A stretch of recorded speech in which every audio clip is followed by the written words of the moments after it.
পত্রিকায় দিল আজকে ডিগ্রি বিতরণ ও গণসংযোগের সম্মানিত সভাপতি আজকে অনুষ্ঠানের সম্মানিত প্রধান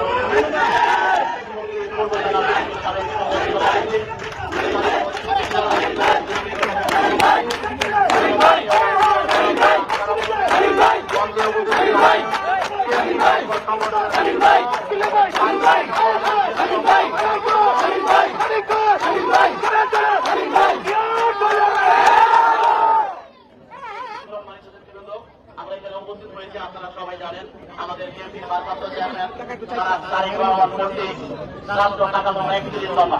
আপনারা এই ৩১ দফা দিবেন যদি দেখেন তাহলে আপনারা বুঝতে পারবেন রাষ্ট্রকে আগামী দিনে সুন্দরভাবে সাজানোর জন্য, মানুষের গণতান্ত্রিক অধিকারের জন্য, মানুষের বাক স্বাধীনতার জন্য, জন্য আমাদের বিএনপির ভারপ্রাপ্ত চেয়ারম্যান তারেক রহমানকে ৩১ দফা দিয়েছেন।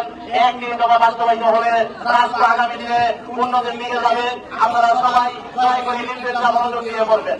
বাংলাদেশ জাতীয় বন্ধুগণ, ৩১ দফা বাস্তবায়িত করার জন্য আগামী দেশে আমাদের জাতীয় সংসদ নির্বাচন আসতেছে। সেই নির্বাচনে আমাদের গাজীপুর আসন থেকে আমাদের জনপ্রিয় নেতা, আমাদের প্রান্তীয় নেতা, শ্রমিক দলের কেন্দ্রীয় কার্যকারী সভাপতি সরকার প্রার্থী হয়েছে। আমি তার একটি কথা বলে আমি আমার সংক্ষিপ্ত বক্তব্য শেষ করে দেব। সংগ্রামী সাথী বন্ধুগণ, আপনারা দেখেছেন আমাদের টঙ্গীতে একটি শিক্ষা প্রতিষ্ঠান আছে, যার থেকে আমরা টঙ্গীর শত শত হাজার হাজার লোক শিক্ষা জীবন পার করে কর্মজীবনে অধিষ্ঠিত হয়েছি। সেই শিক্ষা প্রতিষ্ঠানের নাম কি? সেই প্রতিষ্ঠানের নাম হল আমাদের টঙ্গী। এই টঙ্গীর পরে অবস্থিত সিরাজউদ্দিন সরকার স্কুল অ্যান্ড কলেজ বিদ্যানিকেতন। আপনারা জানেন এই স্কুলের প্রতিষ্ঠাতা আর সারথী সরকারের পরিবার থেকে স্কুল প্রতিষ্ঠিত হয়েছে। টঙ্গীতে অসংখ্য স্কুল কলেজ মাদ্রাসা এই সরকার পরিবার থেকে প্রতিষ্ঠিত হয়েছে। আমরা এই টঙ্গী বাজারের বিলেজপাড়া পূর্বার স্পষ্ট এলাকায় যারা বসবাস করছি, এমনকি আপনারা দেখছেন এই সিরাজউদ্দিন থেকে উত্তরঘাট, মোল্লা, মালসায় পুরোখলার অসংখ্য ছাত্র ছাত্রী ভাইয়েরা এই স্কুল থেকে লেখাপড়া করে তাদের ছাত্র জীবন শেষ করে তারা কর্মজীবনে গেছে। তারা আমি সারথী সরকার একটি করে কথা বললাম, তার মতো লোক সে এমপি হয় নাই, সে কমিশনার হয় নাই, চেয়ারম্যান হয় নাই, তারপরে আমাদের টঙ্গীবাসীর জন্য সে একটি শিক্ষা প্রতিষ্ঠান করে দিয়েছে।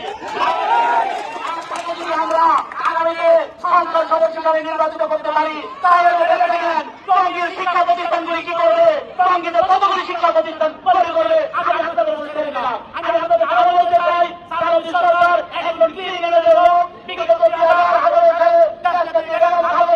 আমাদের সবাই যখন ২০০০ ছিল তখন থেকে সেই নির্বাচনে আপনারা সবাই জানেন, সেই নির্বাচনে কেউ বোঝায় নাই, সেই নির্বাচনে পড়ে